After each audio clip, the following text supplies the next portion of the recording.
shoes from a hip-hop Motown dude. Together they had power. Remember when the 80s tried to turn pop stars into superheroes? Saturday mornings were a wild mix of music, marketing, and madness. Cartoons that actually sang. 3 shows turned guitars into magic, and one nearly ended a real musician's career. So grab those old DVDs, hit like, and press play on the weirdest musical cartoons of the 80s. Hammerman, Hammerman, Hammer. Whenever there's a crime, some crooks are gonna do time. They all better beware, cause the Hammerman will be there. The early 90s were a strange and sparkling time.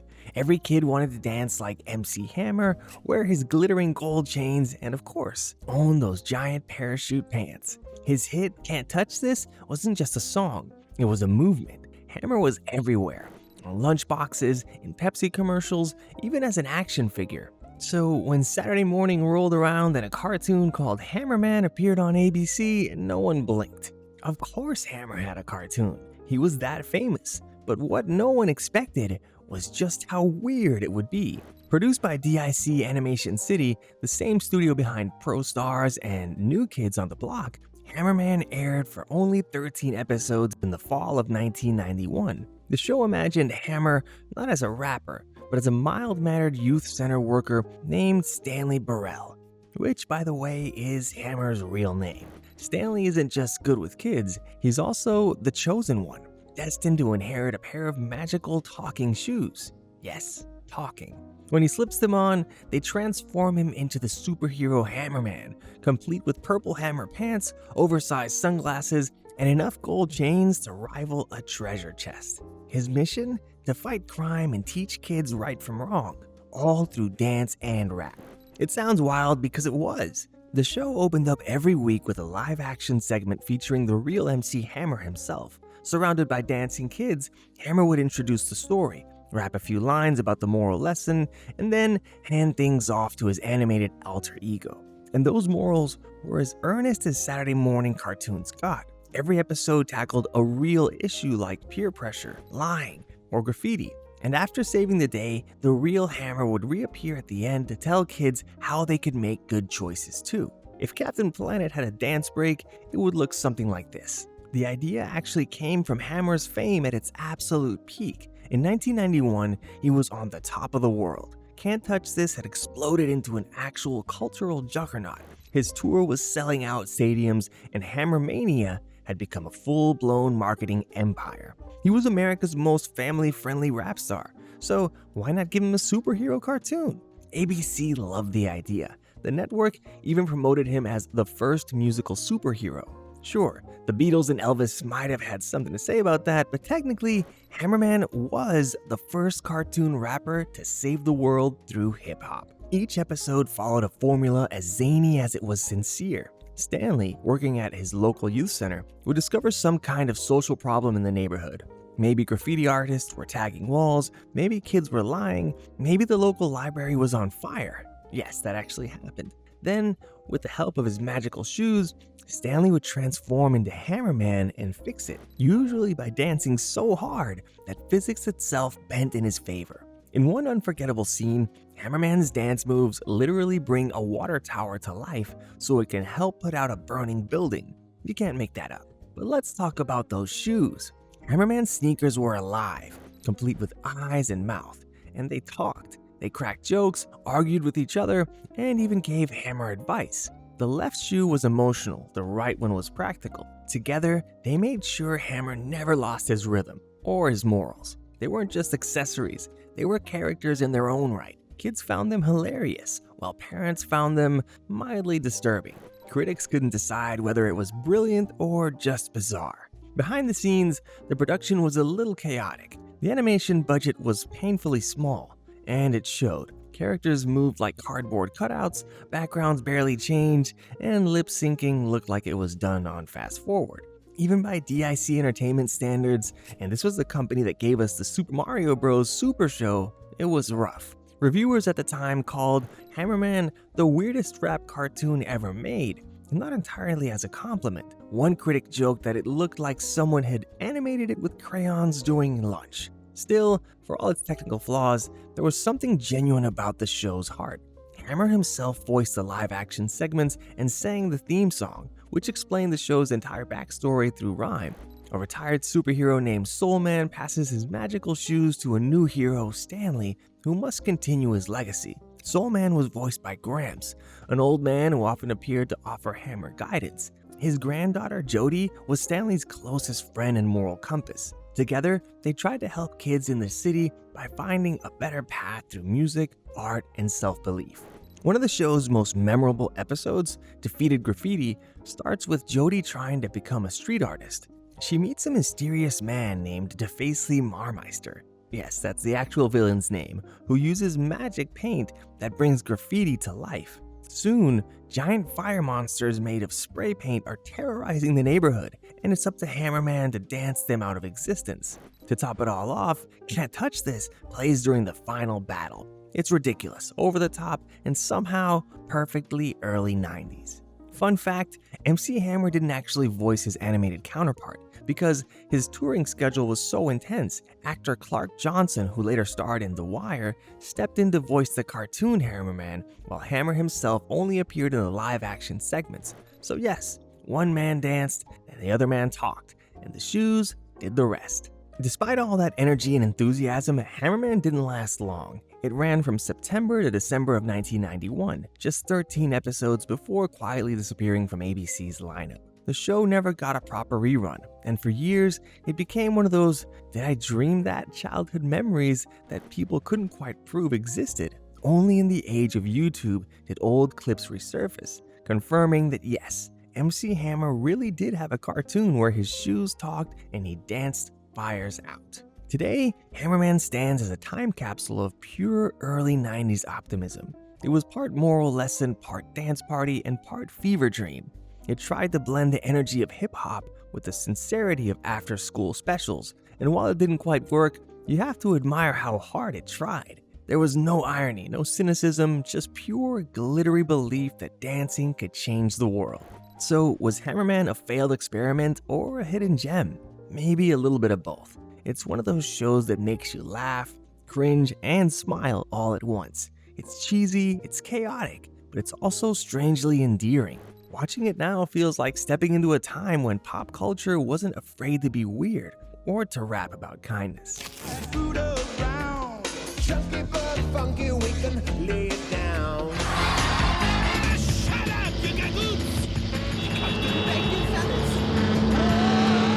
Before TikTok dances or cereal mascots with chart-topping singles, the 80s gave us something that feels almost impossible in hindsight. A band made entirely of raisins. Yes, raisins. Dressed like Motown superstars with sunglasses, slick moves, and soul in their tiny dried hearts, the California Raisins didn't just sing. They grooved their way from commercials into pop culture history, even landing their own animated series in 1989. But how did an ad campaign about dried fruit turn into one of the strangest and most successful musical phenomena of the decade? It all started with a single idea from the California Raisin Advisory Board back in 1986. The pitch was simple. How do you make people care about raisins? The answer? Make them sing. And not just any singing. These claymation characters belted out Marvin Gaye's "I Heard It Through the Grapevine" with all the swagger of a Motown group. The ad was an instant hit. Viewers were mesmerized by the clay animation called claymation, crafted by Will Vinton Productions, and by the fact that these wrinkled little fruits somehow had more rhythm and personality than most pop stars of the time. The commercial went viral before viral was even a word. Suddenly, the California Raisins were everywhere, appearing on t-shirts, lunchboxes, and even getting their own toy line. Quite literally rock stars. Think about it. When was the last time a government-backed advertising campaign spawned an international music sensation? That's how weirdly magical the 80s were. The hype grew so big that CBS decided to cash in, ordering a claymation special called Meet the Raisins in 1998.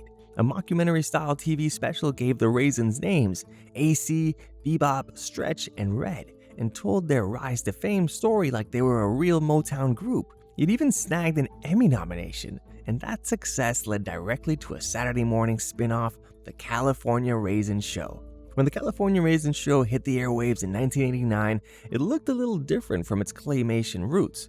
Instead of sculpted models, the show switched to a traditional hand-drawn cell animation, produced by Murakami Wolf Swenson, with Will Vinton still guiding the creative direction. This world wasn't made of clay anymore, but it was still bursting with music, humor, and heart. The show's setting was delightfully absurd. A city filled with talking fruits and vegetables, all living their best musical lives. Each episode followed the band, AC on vocals, Bebop on drums, Stretch on bass, and Red on guitar, as they juggled fame, friendship, and the occasional showbiz disaster. They performed soulful numbers inspired by Motown hits, from The Temptations to Stevie Wonder. The music wasn't just background, it was the soul of the series. It was musical comedy through and through. Imagine the Blues Brothers meets VeggieTales, with a sprinkle of 80s neon attitude. Even the voice cast was stacked with talent. Cam Clark, Jim Cummings, Cree Summer, all veterans of the golden age of Saturday morning cartoons. Yet beneath the comedy and song, there was something charmingly sincere about these little raisin performers. They weren't just trying to make kids dance, they were trying to teach about teamwork, creativity, and believing in your dreams, even if you were literally a dried grape. But here's the twist most fans forget. The series wasn't done in clay because of money. Claymation was expensive and time-consuming, and after years of high-budget ads and specials, the raisin phenomenon was already draining the coffers of CalRab, the organization behind them. So cell animation was the cheaper, faster choice, and that decision would come back to haunt the show. Here's a fact that still blows people's minds. The California Raisins charted on Billboard. Their cover of I Heard It Through the Grapevine made it into the Hot 100 and became one of the most recognizable songs of the late 80s. They even released full studio albums. Yes, actual albums. Yes, actual albums packed with classic Motown hits sung by a fictional fruit band. Think about that for a second. These characters were created to sell raisins, but by 1988, they were being treated like real celebrities. They performed at award shows, appeared in Macy's Thanksgiving Day Parade, and starred in video games. Kids collected their figurines like Pokemon cards, and adults bought the soundtracks because, honestly, the music was that good. The Raisins brand of upbeat, family-friendly soul captured the nostalgia of Motown and the high-gloss weirdness of the 1980s perfectly.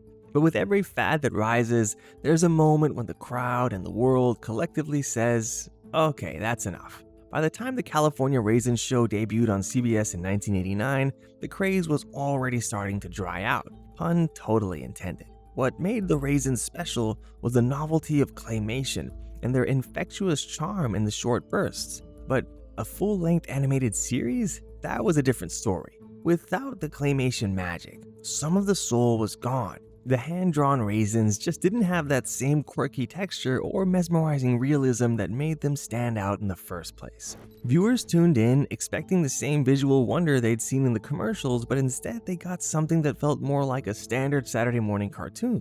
The humor was fine, the music was still fun, but the spark had faded. Ratings dipped fast. CBS quietly ended the show just after 13 episodes. Behind the scenes, the financial side was also crumbling. The California Raisin Advisory Board had poured millions into merchandising, music, and marketing, only to realize they weren't actually selling more raisins. The campaign that had began as a clever way to promote fruit had turned into a runaway entertainment juggernaut, one that was way too expensive to sustain. By 1994, CalRab was shut down entirely, leaving the once golden raisins as nostalgic relics of a truly bizarre cultural moment.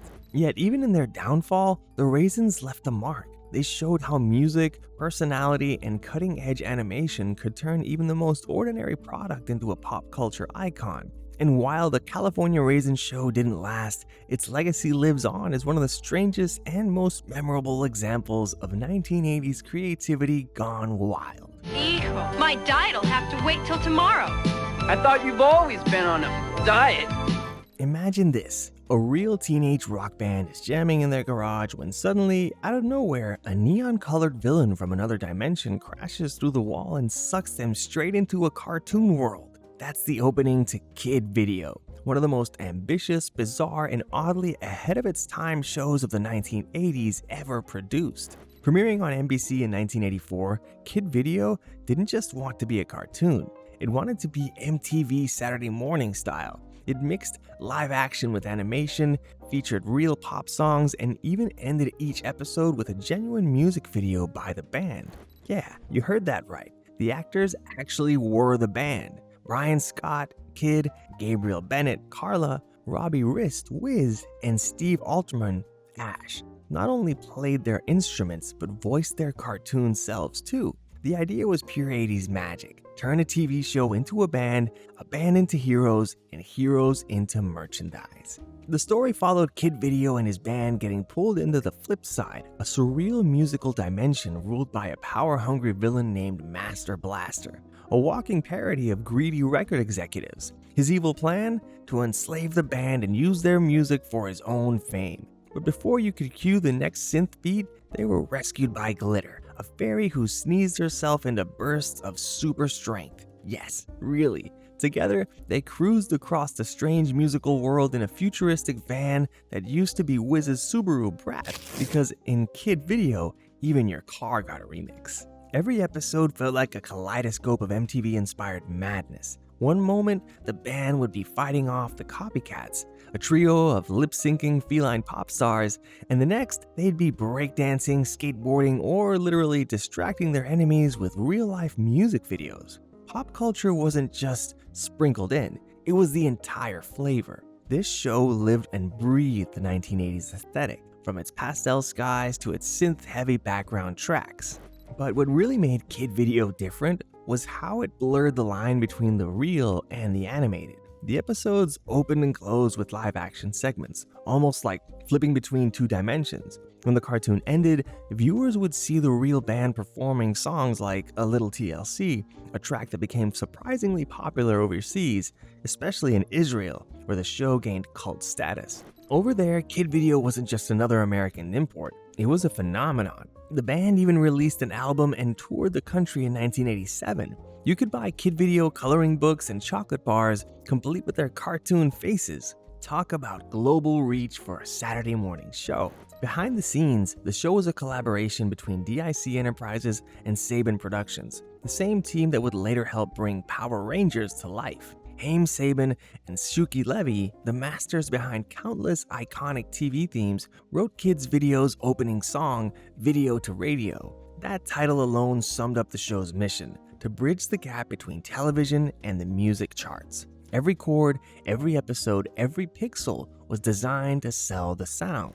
And while it might sound like a cash grab, it was weirdly visionary. This was before music videos had become mainstream on Saturday morning TV. Kid Video predicted a world where kids would consume music and cartoons in the same breath. It was half adventure, half advertisement, and all neon dream. Still, like many shows had tried to do too much too soon, Kid Video faded before it could find its footing. It ran on NBC until 1987 before reruns hopped over to CBS. After that, it vanished into the vault, its master tapes gathering dust until Disney accidentally inherited it decades later through the Fox Kids acquisition. Today, it exists mostly as VHS clips floating around the internet, grainy relics of a time when Saturday mornings were built on sugar cereal, synth beats, and wild imagination. But let's not forget how Kid Video pushed boundaries. It was one of the first American shows to use licensed pop music inside an animated narrative. It dared to merge two completely different mediums, live action and animation, years before Who Framed Roger Rabbit or Cool World, making it big. And it didn't just use music as a background, it made it the story itself. The heroes didn't fight with weapons or superpowers, they fought with sound, rhythm, and energy.